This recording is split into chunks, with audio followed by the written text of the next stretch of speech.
सर्वांचं पुन्हा एकदा टर्निंग पॉईंट्स ऑनलाईन एज्युकेशन प्लॅटफॉर्मवर हार्दिक स्वागत आहे. बघा GMC सोलापूरचे पेपर झालेले आहेत. ओके, तर त्या अनुषंगाने आपण जे पेपर झालेले आहेत त्यामधील GK जे आहे ते आपण पाहणार आहोत. आता ही OPD ओके सर्वंट जे आहे त्या पेपरचे जे आहेत हे GK आहेत. तर आपण 4 सेक्शन करणार आहोत: मराठी, इंग्रजी, गणित, बुद्धिमत्ता व GK. परंतु प्रत्येक विषयाचा हा वेगवेगळा असेल. आता सध्या माझ्याकडून पूर्ण GK कवर होईल याची हमी तुम्हाला देतो, GMCचे सगळेच पेपरचे. ओके, डायरेक्ट काही PPT चालू आहेत, काही आपलं ह्याच्यामध्ये. तर बघा, प्रश्न समजून घ्यायचे आहे आणि मग पुन्हा तुमच्या अभ्यासाची दिशा ठेवायची आहे. तर बघा, एप्रिल 2025मध्ये खालीलपैकी कोणत्या महाराष्ट्रीय चित्रपट व्यक्तिमत्वाला चित्रपती व्ही शांताराम जीवनगौरव पुरस्कार प्रदान करण्यात आला? तर ते आहे महेश मांजरेकर यांना. हा पेपर झाला त्याच्या अगोदर या दरम्यान झालं होतं, म्हणजे साधारणपणे एक 6 महिन्याखालचं करंट अफेअर्स आहे. म्हणजे तुम्हाला बघा कधीही झालं तर 1 वर्षाच्या टाईम फ्रेममधलं करंट अफेअर्स करत राहा. पुढे बघू.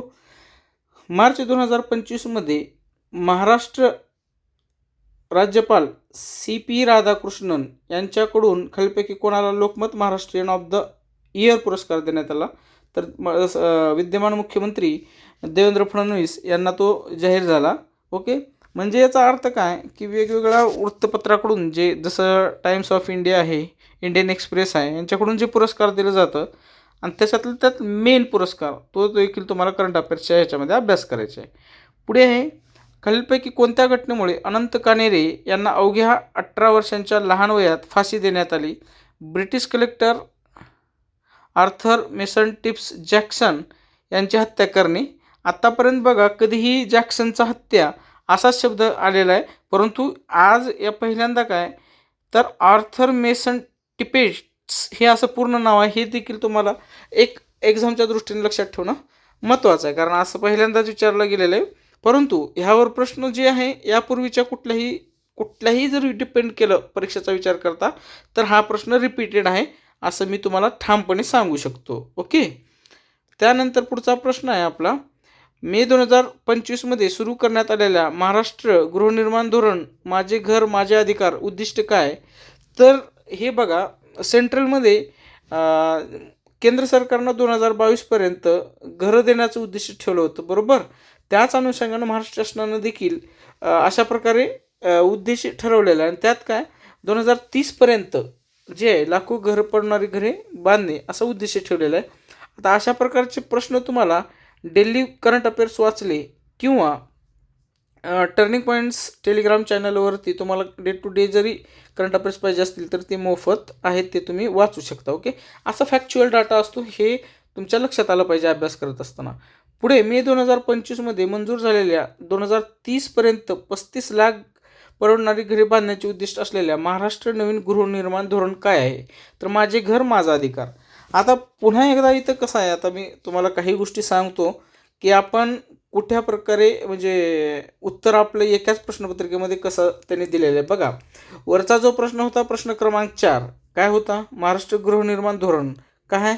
हे माझे घर माझे अधिकार, इथं स्पष्ट उल्लेख आहे. मग इथं काय म्हणलेलं आहे, इथं काय दिलेलं आहे 2030पर्यंत 35 लाख परवडणारी घरे बांधण्याचं उद्दिष्ट. आणि धोरणाचे नाव काय? तर धोरणाचं नावच तुम्हाला प्रश्न क्रमांक 4मध्ये दिलं होतं. मग हे उत्तर तुम्हाला त्या प्रश्न क्रमांक 4वरून म्हणजे प्रश्नपत्रिकेमध्येच तुम्हाला उत्तर तिथं सापडलेलं आहे. काही वेळेस पेपर शीटरकडून अशा चुका होत असतात, या चुकाला आपल्या यशामध्ये बदलणं हे तुमचं काम असतं. पुढे आहे, मार्च 2025मध्ये 5,500 कोटीच्या बजेटचं तरुणांची रोजगार क्षमता वाढवण्यासाठी महाराष्ट्र शासनाने खालीलपैकी कोणती योजना विशेषत्वाने सुरू केली होती?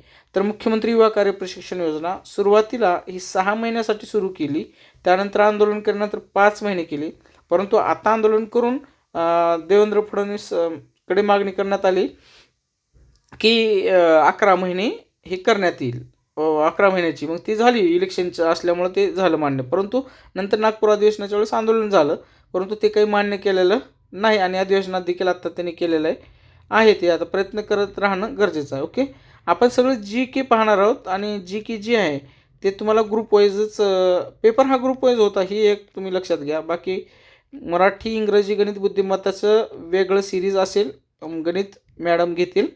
ओके, आता ग्रुप 2कडे येऊ आपण. बघा जनरल नॉलेज, इथं नाव दिलेलं आहे ग्रुप वाईजमधलं 2.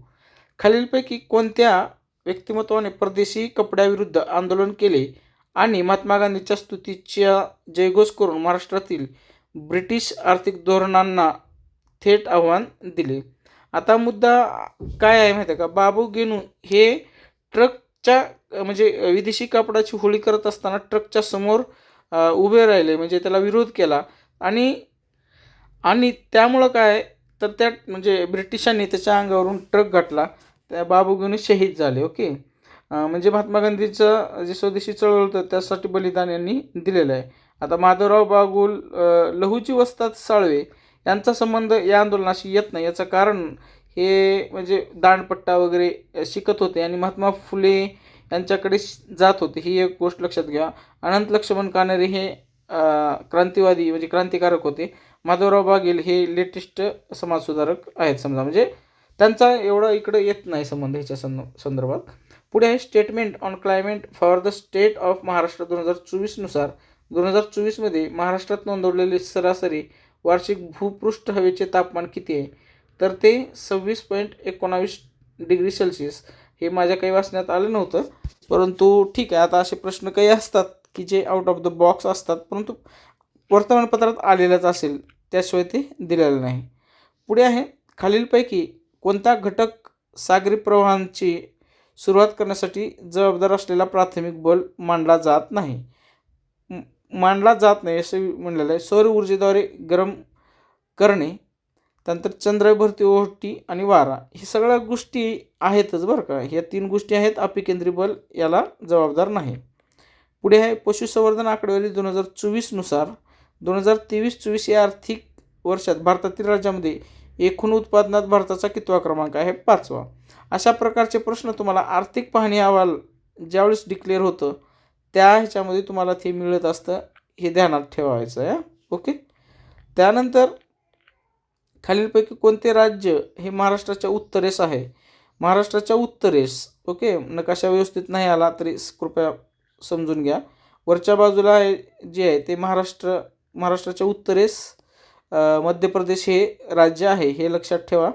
त्यानंतर महाराष्ट्राचं म्हणजे ह्यावरून समजून घ्यायचं का तुम्हाला कोणत्या बाजूला कोणतं राज्य आहे हे आता लक्षात घ्या. या साईडला छत्तीसगड आहे, इकडं तेलंगणा आहे. ओके, इकडं कर्नाटक आहे, इकडल्या बाजूला गोवा आहे, इकडं अरबी समुद्र आहे, इकडं गुजरात आहे.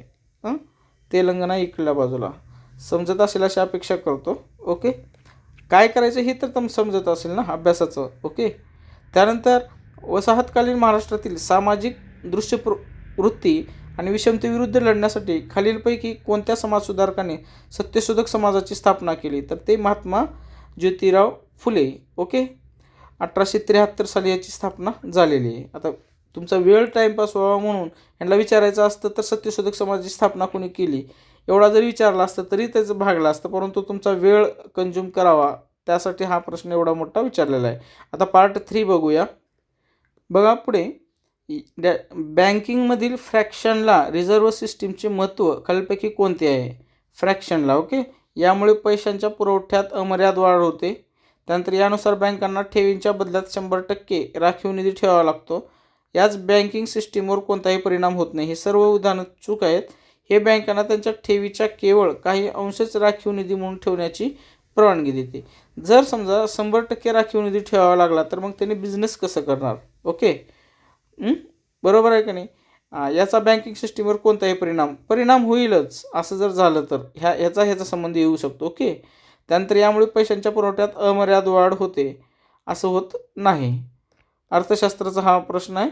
महाराष्ट्राचे आर्थिक सर्वेक्षण 2024-25 नुसार.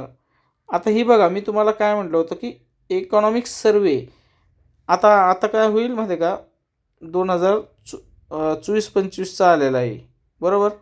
आता पुन्हा लक्षात ठेवा, कोणत्याही परीक्षेच्या अगोदर त्या वर्षाचा आर्थिक सर्वे म्हणजे त्याच्या अगोदरचा असतो तो तुम्हाला वाचूनच जायचं आहे कुठल्याही परीक्षेला. डिसेंबर 2024-25पर्यंत कृषी आणि संलग्न क्षेत्रासाठी ट्रायबल कंपोनंट स्कीम TCS अंतर्गत प्रस्तावित निधी वाटप किती? तर 125.17 कोटी रुपये. पुढे आहे परदेशी अन्न पुरवठ्यावरील अवलंबित्वेशी संबंधित एक विशिष्ट भीती कोणती आहे? यामुळे भारताला धोरणात्मक बाबतीत परकीय हस्तक्षेपाचा धोका निर्माण होतो. परदेशी अन्न पुरवठ्यातील अवलंबित हो ना, मग काय होईल माहिती आहे का, आपला जर समजा तुम्हाला आपल्याला अन्न जर घ्यायचं असेल दुसऱ्या देशाकडून, ओके, तर ते आपला पैसा जाईलच, आलं का लक्षात. आणि ज्यावेळेस ते व्यवहार होतो तो डॉलरमध्ये व्यवहार होतो, म्हणजे आपल्याकडे जे परकीय चलन आहे ते त्यांच्याकडे जातं. ओके. आता त्यानंतर दुसऱ्या देशावर आपण परदेशी अन्न पुरवठा जर अवलंबून राहिलो दुसऱ्याच्यावर, देशांतर्गत उत्पन्न वाढायचा प्रश्नच येत नाही. यामुळे भारतातील गरिबी कमी होईल का? नाही, वाढेल उलटं. यामुळे भारतातील आर्थिक मंदी येऊ शकते का? मंदी येऊ शकते असं आपण असं म्हणू शकतो किंवा नाही म्हणू शकतो, तो प्रश्न पुढचा राहिला. परंतु मेजर जो इम्पॅक्ट आहे तोच जे दिलेलं उत्तर 1 नंबर तेच. यापुढे सागरी खोऱ्यांच्या पश्चिम बाजूला पश्चिम सीमाप्रवाहांच्या निर्मितीचे कारण काय आहे? तर व्यापारी वारे. महाराष्ट्र राज्याच्या महाधिवक्त्याची नियुक्ती कोण करत असतं? महाराष्ट्राचे राज्यपाल हे करत असतात. ओके. महाधिवक्ता म्हणजे महाराष्ट्र म्हणजे सरकारचा जो असतो तो वकील असतो. त्यानंतर शहरी पायाभूत सुविधांच्या विकासासाठी कोणता भारतीय कार्यक्रम सुरू करण्यात आला आहे? स्मार्ट सिटीज मिशन, स्मार्ट शहर. ओके, ज्यामध्ये नाशिक शहराचा वगैरे समावेश आहे. आता हरित क्रांती ही कशाच्या संदर्भात आहे? अन्नधान्य उत्पादनासंदर्भात.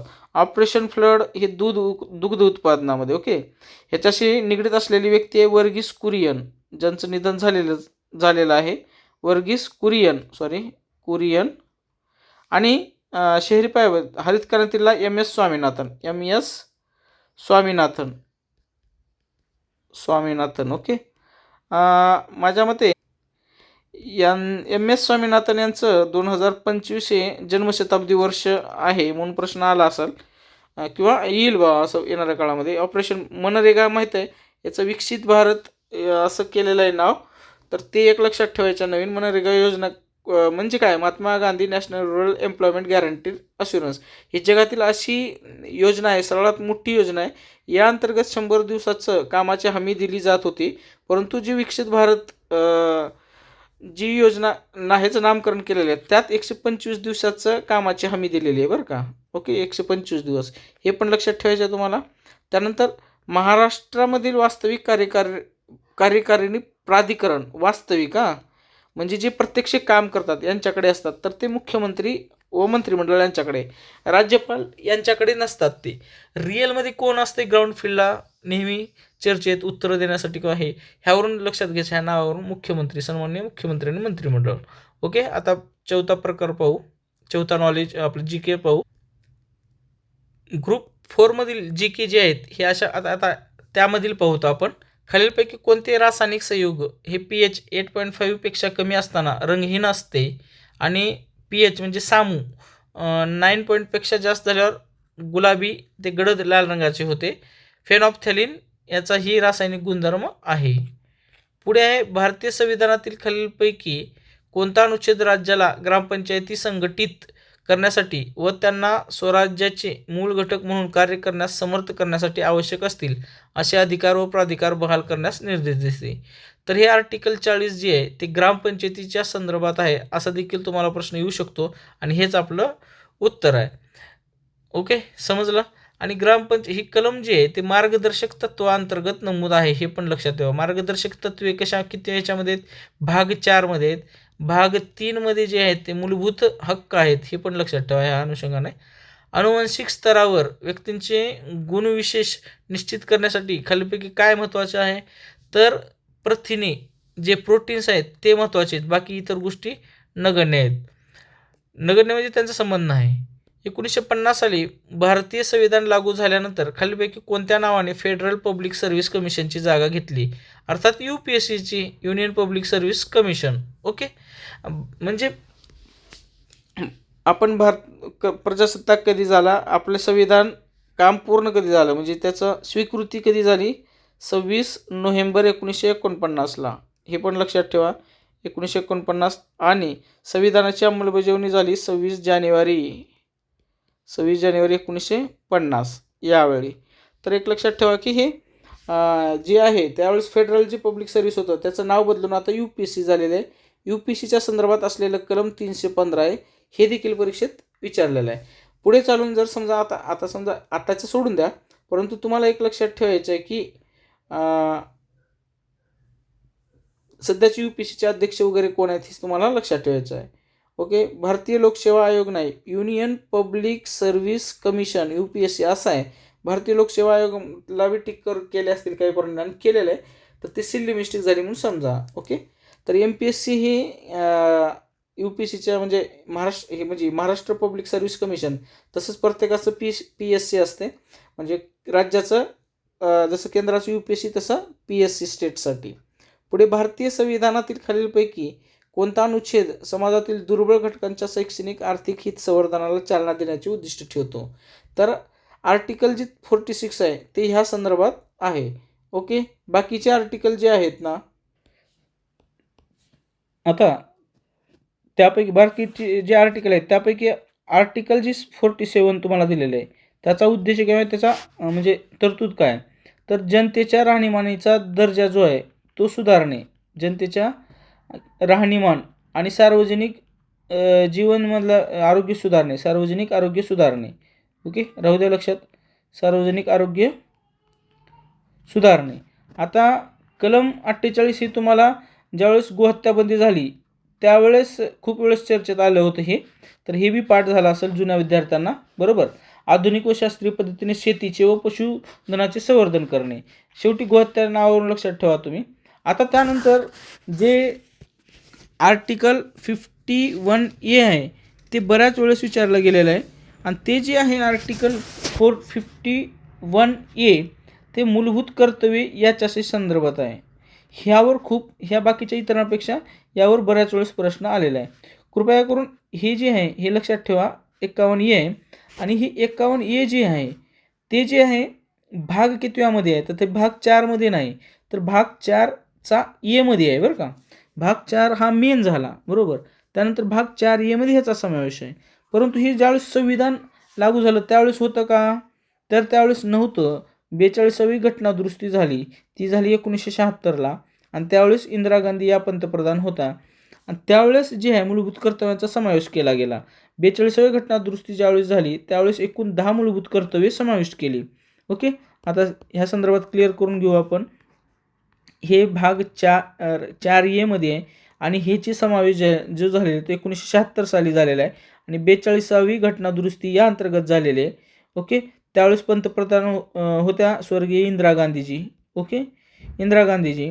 आणि हे कशाच्या संदर्भात आहे? तर fundamental duties. Okay, fundamental duties मूलभूत कर्तव्ये. ओके, परंतु ह्याच्या संदर्भात जी स्थापन केली होती समिती ती म्हणजे सुवर्णसिंह समिती स्थापन केली होती, आणि 1976ला जी समावेश झाली ती त्यावेळेस 10 मूलभूत कर्तव्ये फंडामेंटल ड्युटीज ॲड झाल्या.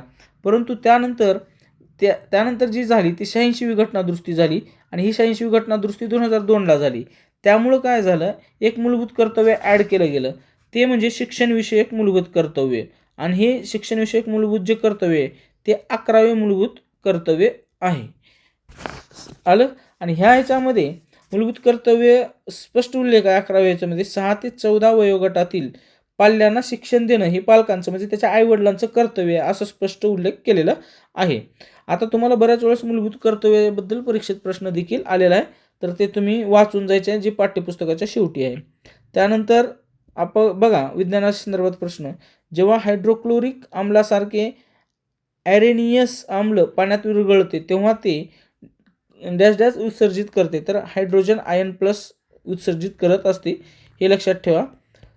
पुढे झाले आपले GMCचे मध्ये OPD सर्वंट जे आहे, त्या OPD सर्वंट जे आहे त्याचे प्रश्न GKचे आपण कव्हर केलेले आहे. बाकी सर्वांचे आपण कव्हर करून घेऊ. येणाऱ्या काळात GMCला तुम्हाला 100% मदत होईल. जेवढ्या प्रश्नपत्रिका आपल्याला मिळालेल्या आहेत त्या सगळ्याचे GK आपण या व्हिडिओमार्फत कव्हर करणार आहोत. Okay, thanks for watching this video.